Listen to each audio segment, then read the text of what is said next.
This is iRacing.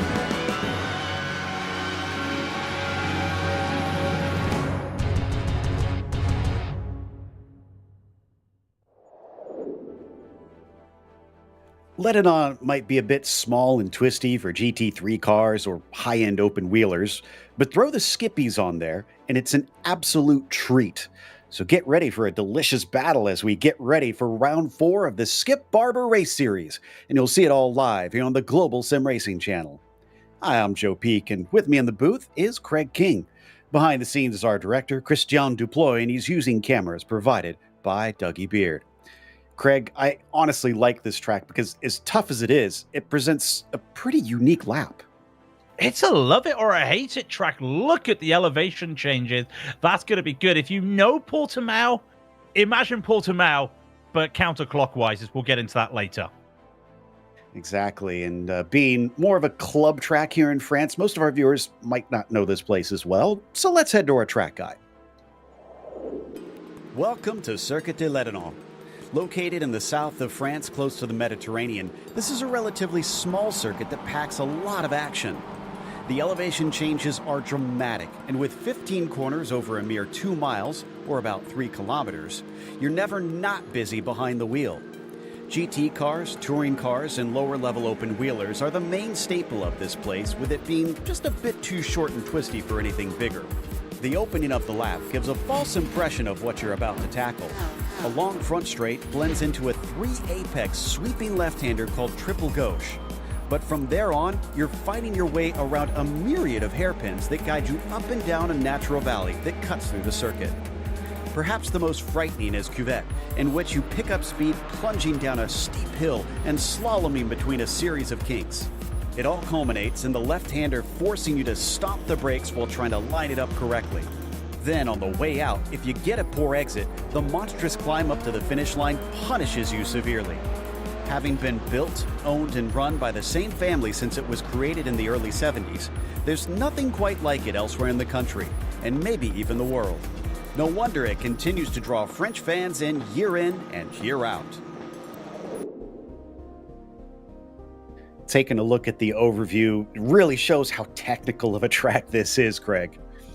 Yeah, when you look at the triple gauche, kind of like the double gauche in Spa, but flatter.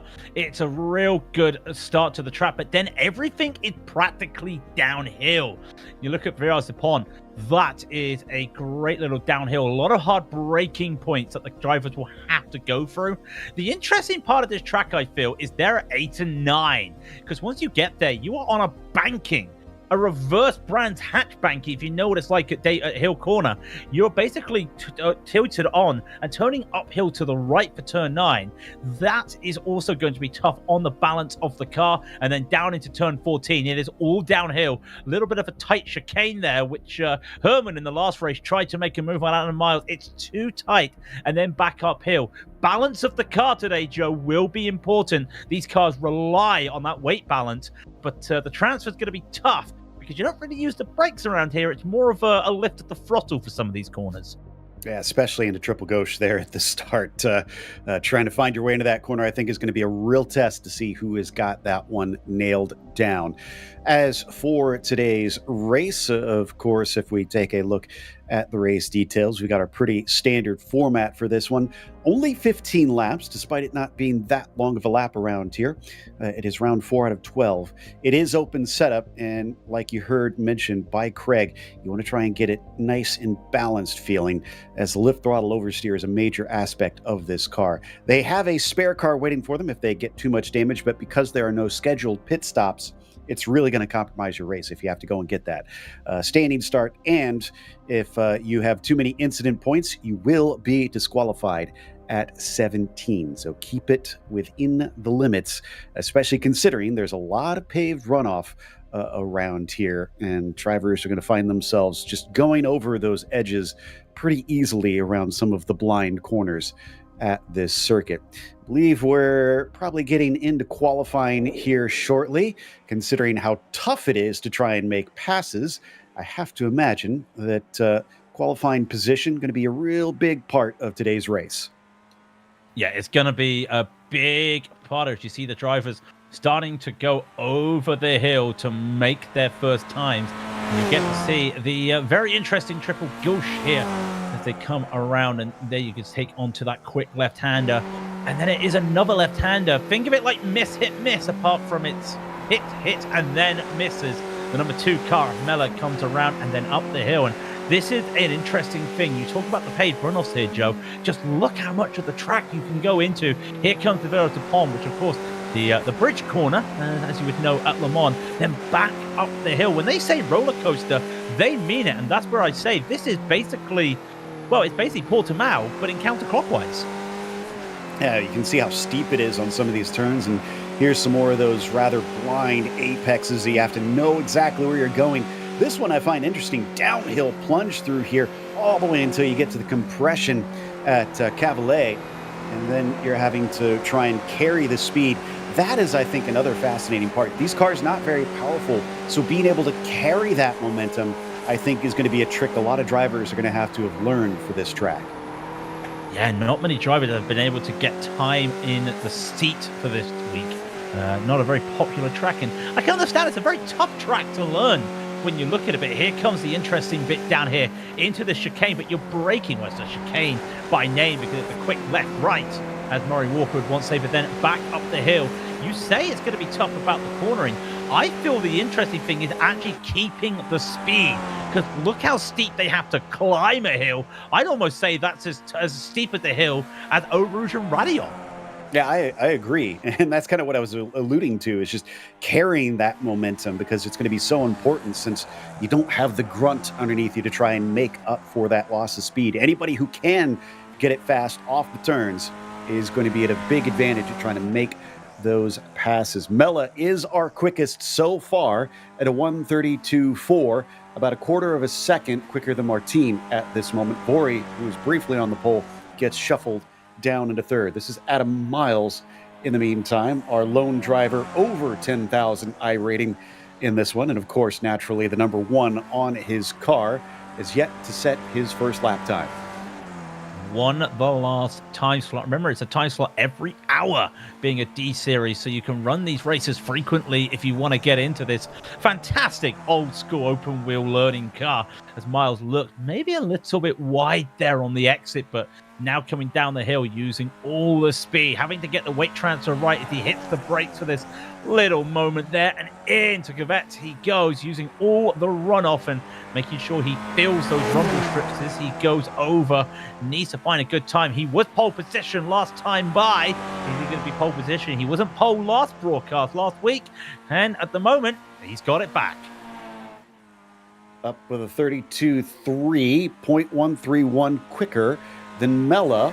And we're getting a few more drivers improving. Whoa, including Mella, who now jumps up to the top spot with his second lap. Miles does have a chance to respond, while JD Rodriguez is getting ready to cross the line for his first time lap. We're getting down towards the end of the qualifying with 3 minutes left. That's still plenty if you're just finishing this first lap to get both of them in. 34.3 for Rodriguez is only good enough for 15th, last of the drivers who have set a time thus far. What's interesting is you see that 32.1 that Mella's done. That might be the fastest qualifying time this week.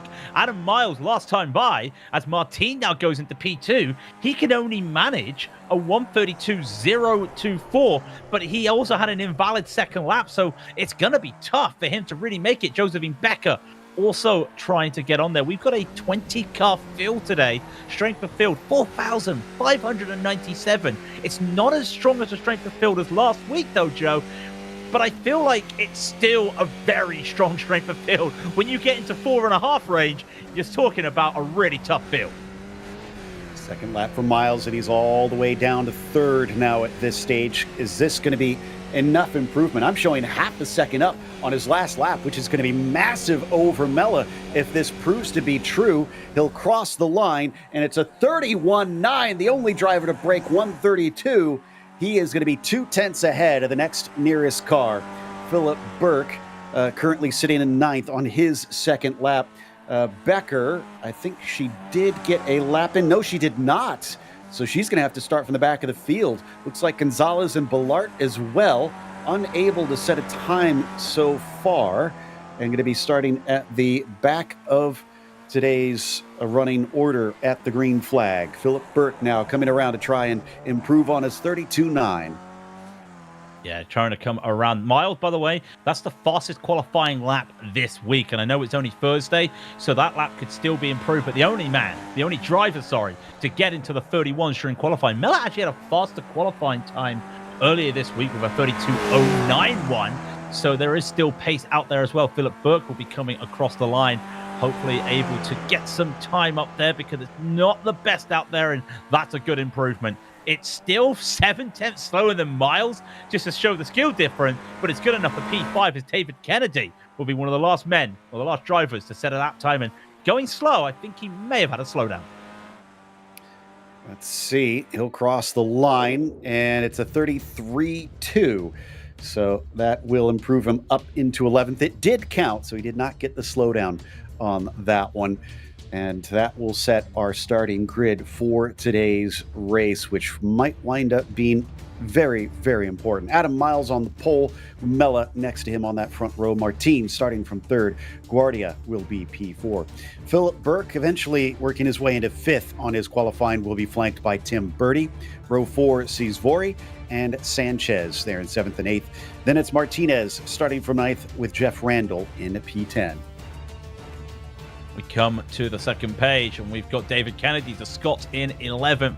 Peter Suapanki will be in 12th, and Jesus Cabal, a surprising 13th there. Next beside him will be JD Rodriguez in 14th. Michael Gilbert will be in 15th, with Augustin Tina in 16th, then Lewis Babioni 17th. Eglis Ballart will be the last of the time qualifiers in 18th, with Josephine Becker 2 invalid laps, as Steph Farrell Gonzalez not setting a time. All right, looks like we just about have everybody out and on the grid. It is 79 Fahrenheit on the track itself, so at least good temperatures for the drivers. About 67 Fahrenheit for the air temperature, 26 Celsius on the track for our drivers that go by the metric system, of course. I think Philip Burke and Adam Miles are pole sitter. The last two that we're waiting for, and then they'll get the signal that it is getting ready for the start procedure. You can see it is still somewhat uphill here, coming up towards that first corner. So being able to get that throttle down, going to be important to try and get track position into that long sweeping left-hander of Triple Gauche. There's Adam Miles now in the blue and yellow number 1. And finally, Burke plops himself onto the grid. The engines now start to rev as the lights come up. It's time for round 4, and the green flag is out. Off the line, Adam Miles is pretty good. Looks like Martin immediately positioning himself to try and take turn 1 better than Mella and get to the inside, but he does not have the momentum. Top 5 go single file, while the rest of them in the back try to sort themselves out. Yeah, everyone just trying to work their way through. Look just at the back there, those two cars, the 5 and the 3, having a little bit of a go. Viori in the red, getting the inside line. The rest of the field, they haven't really decided to go single file. Look at the 2x2s going down into the first hard section of the track, down to 0 at the point. Everyone getting on by. Late braking from the number 9 there. That's Javier Sanchez saying hola, and in the Miku-inspired livery, trying to do a little bit of a shot there and gets it. Just one spinner in the background. I believe that was Ballard. Unfortunate the start of this race. Big look up the inside now by Martinez, and he just about gets it, but it's going to be a battle between himself and Birdie up the hills. We watch off of Sanchez coming now into Le Servier. Long left-hand corner here. In fact, it's kind of a double. You can see you have that left-hand kink, and then it is almost a hairpin, and back down the hill you go. Drivers using as much of that runoff as they dare before they get a slowdown. Yeah, track length and track runoffs here is the 4-tire rule. They got to be a little bit careful. I think right behind there, lots of sliding people. They're following everybody. They're all being a little bit of a sheep here. We're going to go 3 wide. Just here is going to be Kennedy, Cabal, and Martinez. It's almost de facto 4 wide here, going into the Triple Gauche. This is dangerous. Be careful. And one backs out, and in the middle of them all, David Kennedy just holds on to it, and now the response from JD Rodriguez, they've gone 4, they've gone 3, they've gone 2, they're back 2 after 1, and they're still side by side. Cabal was on the outside of all of that. The Spaniard paying the price with it being such a long route. He falls to the back of the group, but up at the front, Kennedy is now in P10. Little bit of a slipstream from Rodriguez to try to find his way up into the hairpin at La Carrias, and that's going to allow him through, but he goes way wide and off the course. Can the Scot manage to fight back? I think he's going to be able to. It's going to be tough down here. That Viraj Camion, he's got to try this. They're going side by side without a slowdown. Lots of sliding in. A little tap there on the back of he almost had it, and then more contact. I think that might have been a bit of damage there for David Kennedy as he caught JD Rodriguez there. JD just could not find the grip on the inside of that corner and just pushed that car a little bit too much. Balance said no, and there's Kennedy going backwards. Maybe some damage there on David's car. My goodness, Rodriguez beyond control there for the lap, at least the middle part of it, and Kennedy having to slow up, losing multiple positions. Looks like Martinez is going to come out in front of that group with Cabal now giving chase. Checking in with the lead. Oh, it's a battle for it now. Mella on the outside of Miles. Last time with Jesus farther down the order. That did not work out, but he's hanging tough. Look at the car start to slide. Just not enough grip offline, and he has to give it up. Although he cuts back, he's got the speed down the hill, but not enough of a straightaway. No, and this was a lot of his trouble in the last race. He finished third. The man who came second, not here right now, but trying to just cut so much of the curves and attack him, overheating the tires, and that the first part of the track, Nella was so close to Miles all the time in the rest of the field battling, but then just could not convert it. Spent most of the race like this, and this is what we expected to see. I am surprised to see the field so spread out right now. I say that top 5 still in with a slipstream of each other, but you just get to go to show. Miles is almost dragging Mella around, but Mella's holding, and Mella was trading fastest laps during the race, albeit with the slipstream, as these drivers all going back as well. Philip Burke still in this, trying to battle Guardia in the blue car, but look at the train, and I've noticed though, Joe, everyone gets the Gavette at the end, and the middle of the pack has been struggling, and Josephine Becker, sorry, I just seen him, a timing tower, has gone around. David Kennedy's taken a toe. Oh, I wonder if those two are related.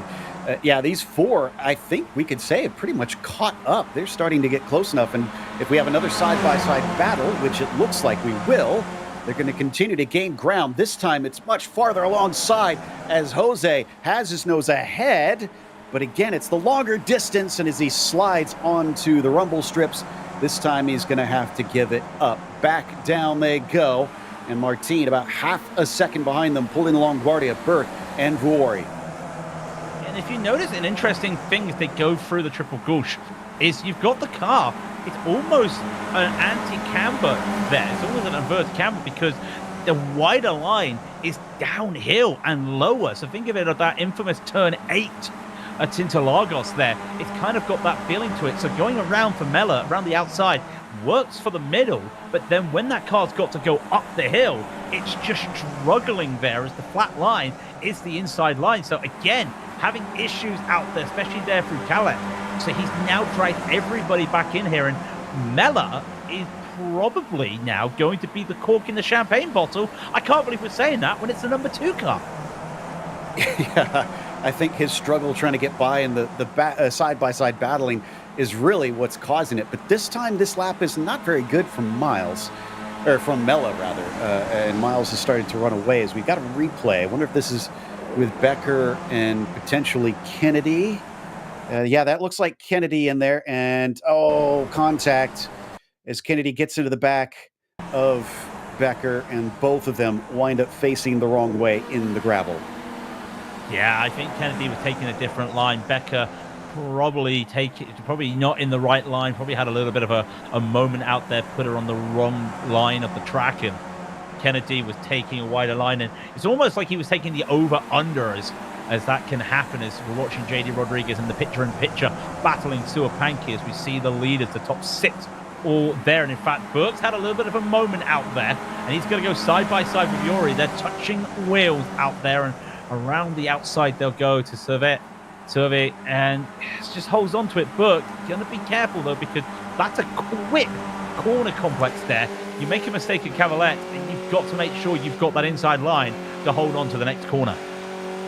Absolutely. And I'm kind of curious here, Craig, because it's not a draft track where you can hang back and make a slam dunk pass, obviously, and work your way forward. But at the same time, we've seen how much it can cost you if you go wheel to wheel with another car. How hard do you fight if you know you're in this lead group? Big slide from Philip Burke, which he catches, and that might urge Rasmus to have to make that pass soon if they start to lose like that. And I think that's the thing. You have to pick your moments, and we've seen some of the drivers at the back of the field pick their moment because some drivers getting caught out at that final corner there at Corvette.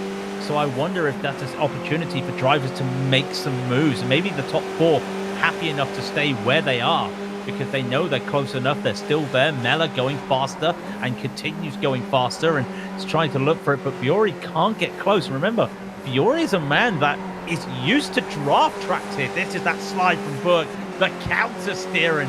That's why they're four-wheel round wheels here. As now Fiore goes deep in to Miro's the point.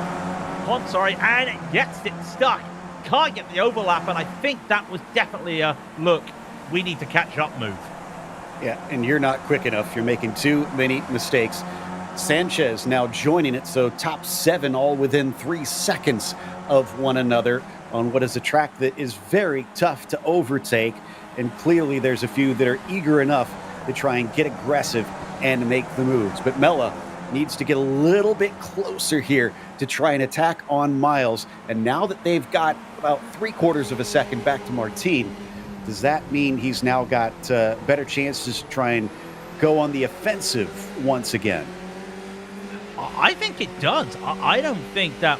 I know he had a slipstream assisted lap last time and was 4/10 faster than Martin, who's in third, but I feel like he's got this, and he has the ability now that he can put down the attack mode, so to speak, and just go for it. I also just noticed, is that the sun just going in some places, maybe looking to find a cool part of the track to go in, but look at this, and he's going to try to go around the outside once again into the sky camera with Christian. He just can't make it, and I've noticed this since watching a couple races. These drivers really love to slide the car through the triple gauche. Not how I'd like to take it, but it's effective, Joe. But what cost is that going to do to the tires? Certainly going to start to eat them up. And there's another example, I think, of an attempt at an over-under. Jose knew that he was being forced to the outside, and that was a surprisingly shallow line from Miles into triple gauche as well. I'm kind of amazed that there wasn't an over-under, but I think just Mella got kind of caught out at one of the apexes, didn't have the momentum, and had to get off the throttle more than he wanted to. So didn't work, but he's going to be learning. Both of them will be, and there's notes being taken inside those cockpits that they're going to try and use later. Yeah, but they've also got notes as well from what happened in the last race, and some of these drivers only do 2 races today, and it would be the last race and this race, the broadcast race. So just going over a lot of there's a car that's gone off definitely there because a lot of gravel that's been thrown up there. So I think one of the back markers may have put some gravel on the track there, but the gap's starting to spread a little bit. Gardia now losing out to Martin, and you got to remember that Raul Roches has not had to be attacking, but the elastic band has snapped. Fiore got past Burke to get by, and I wouldn't be surprised as Ramos starts going, look, I know your pedigree, Raul. I know you were battling a pro driver last season, but time to go. That's a 10K driver ahead. We need to get there. Yeah, and it's about 1 second gap between them.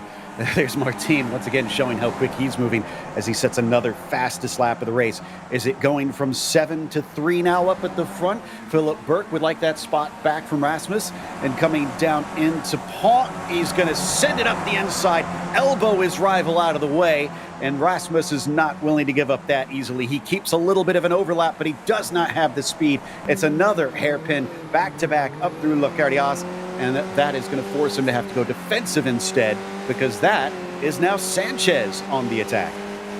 Yeah, but look at the time they're losing. They've now lost a few tenths to Gardia, and Gardia is the man that they need to hop onto to get back here. And I'm wondering if Yuri's tires is a little bit warmed up there, because look how wide he went from Quebec. Calavette, sorry, to really make a move, and he's just losing a bit of time here, overheating tires, braking, and again, wide there by the number 3. I think that may have just heated those tires up a bit too much, and the last thing you want right now when you're starting to lose a pack and lose the chase for the lead is to overheat those tires. We're just at the halfway stage. That is a big issue now for Ramafiori. Different verse, same as the first. Here we go again. Now, what different are we going to see from Mella on the attack? Is Miles going to try and enter wider? No, he continues to go extremely shallow. This time, Jose tries to hold the outside, and as we've seen, that is so tough to make work, and he has to give way once again. This allows Miguel to catch up quite a bit, but I think we can call this a breakaway now. 1.5 seconds down to Raul. I think they've broken the toe. Yeah, this is on board with Martin in the picture-in-picture. Say breakaway, I'd love to see some cycling here just in a little bit. They've done Spa, they've done Fuji in the Olympic.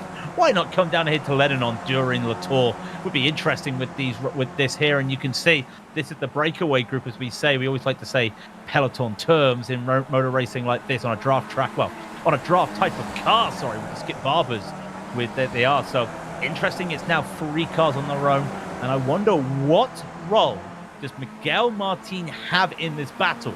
We always say, Joe, on a draft track, P3 is the place to be, but I feel P3 on a track like this is going to do nothing because it is so tough to make an overtake.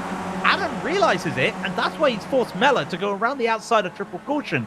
On, wort, deux, wort, trois, nowhere for Mella. Well, your French is better than mine, and we'll see if Mella can maybe use a bit of Spanish to confuse Miles here into that first corner. Or maybe Martin can throw something into the mix. A fellow Spaniard, I think if I was him, try to get close to these two as they go side by side into this corner multiple times and use it to his advantage. But I notice he's not getting close enough this time, getting to the inside of the third apex, but he gets pinched down, and Jose does not have the speed. He switches back across. Could he get it under braking? Down and upon. He seems to think so. Sends it down to the apex first, but he has to once again ease off the throttle as it's too sharp on the inside line. Miles doing a brilliant job defending in these corners. Great job there, and you start to see, I think Mella thought he had a run there, using this, using the paved runoffs here, trying to really open and extend these corners a little bit more, and the inside to just open up that line. And Jose trying his best, and this time it was uno, no, dos, yeah, and cuatro, si. He tried to do it, but si tried to do it. See, my Spanish isn't that good as my French, regardless. But Mella still hounding, and this is Adam Miles. We talk about pressure, Joe. A 10K driver shouldn't get put under pressure, but knowing that he came so close about 3 times this lap, to getting his wheels banged, I wonder if that's a little bit of concern in the cockpit right now.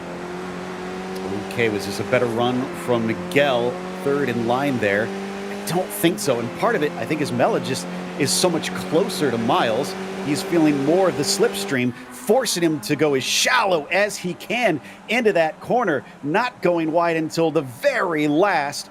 Will he pull that same over-under move here? No, it looks like he's not near enough this time. But them fighting has allowed Guardia to catch up by about 0.3 over the last few laps. So this is not really helping them in the overall. And with 5 to go, we are into the final third of the race now. I liked what Mella did there. Went really wide, and now he's trying to find a way down in the Carriers, but could not get it. No, I did like how he tried to open up triple gauge, but at the last moment, going as wide as he could back to the racing line, opened up the corner. It worked, but the line he wanted to take, there was a certain blue and yellow car right in front of him, so he had to lift off a little bit there, but utilizing the slide a bit more, which has been helping him. Give him some credit, that has helped him, but this is the big talking factor. Guardia is now back in the slipstream, but for how long? The moment he comes there, was that a touch there for a moment? It looked like it. Yeah, that's what I was reacting to. I think he tried to get his nose down to the apex with a bit of a wider entry and got chopped off. Miles having none of that. Big slide you could see trying to send as much speed as possible. Jose is now getting a little bit desperate and getting creative with some of the corners, but that I don't think really worked. He is going to pull up close to him. This time, though, Miles will leave the inside a little bit more open than before, and Jose is going to stick his nose in. He takes the inside away, down to the third apex. He's got a nose fully ahead. Does he have the lead? No. It looks like Miles is going to fight back, coming down to the hairpin, and he's got the inside line. Now, that did not work for Mella before. Can it work from Miles? Yes, it can. He's back in front. Good work here, but the inside will now belong to Mella, and Miles is pushing as hard as he can. The door has been shut, the dog flap is still open though, and Mella takes it. Miles has to fight for this right now. That was interesting.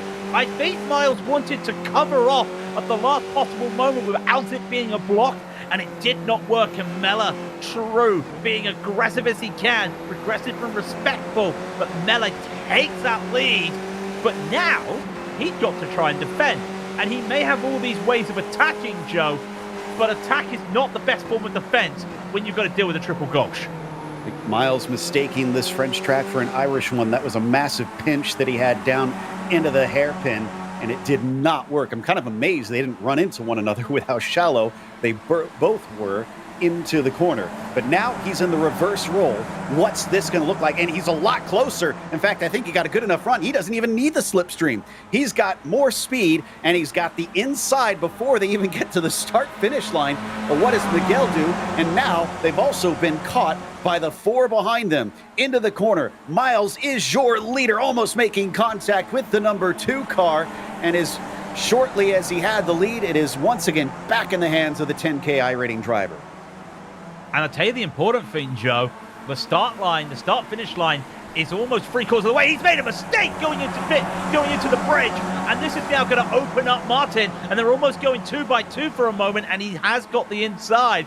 I was going to say that was interesting because the start-finish line is so far up the straight, Miles actually had the lead back if they crossed the finish line. That would have been food for thought, but Mella's going to have to do it all over again, messing up his braking down at Village de Pont, and I think that was just, again, the downhill escapades costing people. Martin to the inside, holds it, and here comes Philip Burke. Guardia just about had that third place. He was kind of in an awkward position as we get a replay of what happened here on the battle, and with Miles pinching down to the inside. Watch how shallow they are. This is highly unusual for both of them and tells you how hard they are fighting. They are all the way to the inside of the track. And amazingly, Martin was not able to use that to his advantage. I thought for sure he was going to over-under them, as I think that was Rasmus that made contact, and he's out of the fight. Yeah, Philip Burke just got caught out by Guardia, braking a bit harder, and it's that concertina effect that we saw at the start of the race, that Burke just got caught out there. Viore just had nowhere to go, not realizing, and flew over, got mechanical black flag, and he's going to have to take his fast repair into the pits. He'll go, or is he just trying to keep on driving that? He is going to keep on driving that because with so much to go. Here's that concertina effect in the picture-in-picture. Not aware of it, tried to lock it up, but yeah, Viore had nowhere to go. Losing some time, but even with the damage, going to keep on going. It's a mechanical black flag, so he can keep driving for 3 laps. There's only 2 laps to go. He is not required. Well, he is required to come in, but he gets a certain number of laps to do so, and you are not punished if you don't serve it by the end, if you still have laps left that were eligible to serve it. Meanwhile, Burke and Sanchez still fighting for that top 5. They've lost touch with that group in front because that little bit of contact is out here, barely holding onto the car down through Cavalet, and this is going to put him on the wrong foot up the hill and into La Servier. Over-under from Burke, getting nice and creative, taking the apex down into the hairpin, but the job is not done yet. Job's not done yet. They're going to go side by side as they come on dive. They're still banging the wheels, and Javier's going to look. You can't really take this little bit side by side, and Burke will retake that position. They'll get to see Barney wave the white flag in a minute, and now Sanchez looking to do something that Miles did, has now come to white flag. Miles is in that lead, but are they going to now go side by side? And Javier almost not pushes him, but tells him, get back to the racing line. We're not going to do what they did. Can but go around the outside. They bang wheels once again. And I think that might be it because Javier gets that line, keeps it clean, and there might be a response from Burke, but he'll have to do it around the outside of the bridge. Javier's going to defend this, and it'll have to be late braking. Does not work. Burke can't make it stick. And let's not forget, one is racing from the U.S., one from Spain, so you got to watch out for the net code a little bit between them. It's kind of amazing that they've been able to race this close without incident at this stage. Burke tries to over-under once again, but is forced to the outside. We haven't been focusing on Miles because he actually ran away after we had that craziness up at the front. So he has made this much less of a battle while Philip Burke barely holds onto the slide, coming down at a cavalier, wheel to wheel between these two to decide fifth place. Burke briefly has a bit of better momentum, but Sanchez fights back, cuts across him. They're going to make contact, and Burke is sent into a slide. Sanchez will come out victorious in that fight this time, but up in front of them all, Miles somehow managed to break the toe, and despite being under pressure for the vast majority of this race, he is going to take the victory today. And behind you can see Mella making a mistake, is allowing Martin into second. But Adam Miles once again taking victory here in the Skip Barber Series. Heartache there for Mella. Just caught a tank slapper as he was coming around the final corner, lost control of the car a little bit, had to catch it, and he loses out on P3 after leading. Well, he didn't officially lead a lap, but he was leading for about, 9/10 of a lap out there today. So unfortunate for him. The last of the cars just coming on by. Every driver on the lead lap but one retired. Fabione's going to be the last one to try and make some moves here. Not a lot that he can do. Tedder will finish in 16th. I will say, give hats off to everybody. All of them bar one manages to finish 19 cars out of the 20. That's a real good result. Yeah, a testament to the skill of this group, without a doubt. Ballart going to be the last to cross the line. Also, the difficulty in passing here, the hardest charger was only up 5 positions, and that is Gonzalez, who finished in 15th, starting from 20th, one of our few drivers that failed to set a time out there. As we take a look at the results in the end, and Adam Miles still unable to be vanquished, while Miguel Martin winds up in second. Mella demoted down to third right out of the final corner on the track. Guardia was P4. Sanchez winding up in fifth after having to make a little bit of contact, unfortunately, with Philip Burke, who did limp the car home behind him in sixth. Jeff Randall was seventh, and Tim Bertie eighth, with Viore sadly down in ninth after he was looking at a potential top 5 as well, and Martinez wound up in 10th.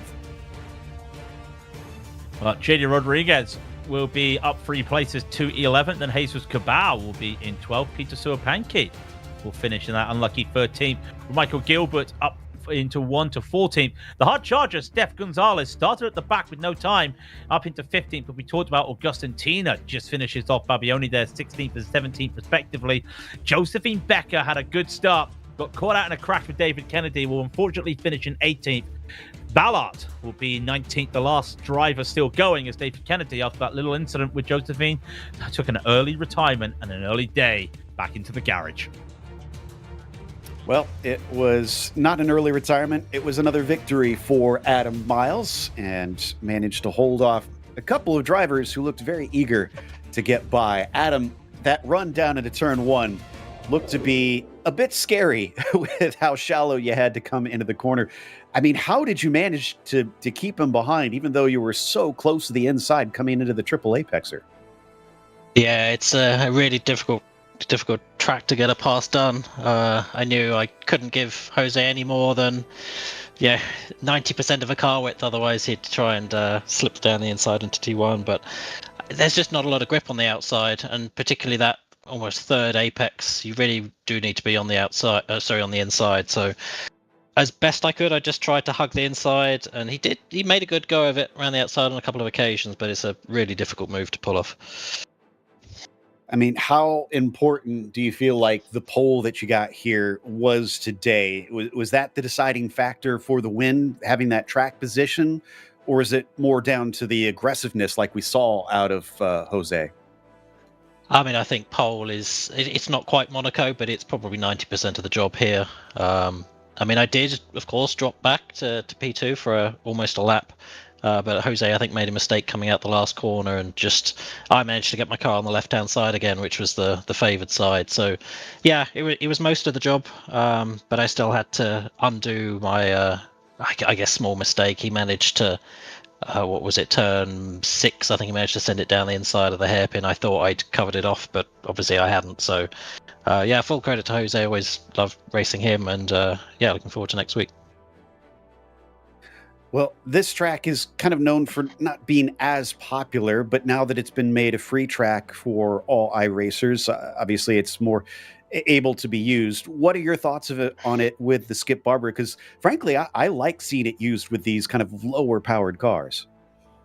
I think you're right. Yeah, I mean the Skippy has a notoriously high sort of draft factor, so when you go to places like Road America and Spa and Charlotte, I mean it's not difficult to make an overtake, so it's nice to go to a track where you really do have to work for it. Somewhere like Tsukuba, Rudskogen, here.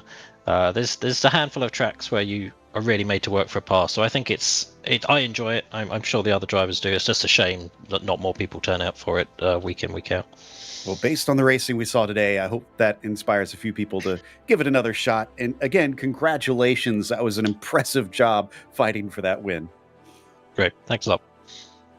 That was Adam Miles, your winner once again here in the Skip Barber Sim Series. And I think that's going to close us out. So I want to give the Skip Barber community a big thank you for bringing us back for another season of coverage. And also thank you to the team today, Craig, Christian, and Dougie. Make sure to subscribe to our YouTube channel so you don't miss a moment. But remember that we've got more races coming this season, including next time out, we're going to Sebring. That'll be January 15th at 1:15 p.m. Eastern. Yeah, I think that's one of those tracks you could consider maybe a bit big for this car, but should still be fun. Up next is the Sim Racing Republic at Misano. And that'll be fun to watch. And also Grand Prix Legends are going to be racing a little bit later this weekend. And that will be at Snetterton. Be sure to check out all of our broadcasts that we have upcoming on the channel. And until next time, race clean, race hard. We'll see you on the track.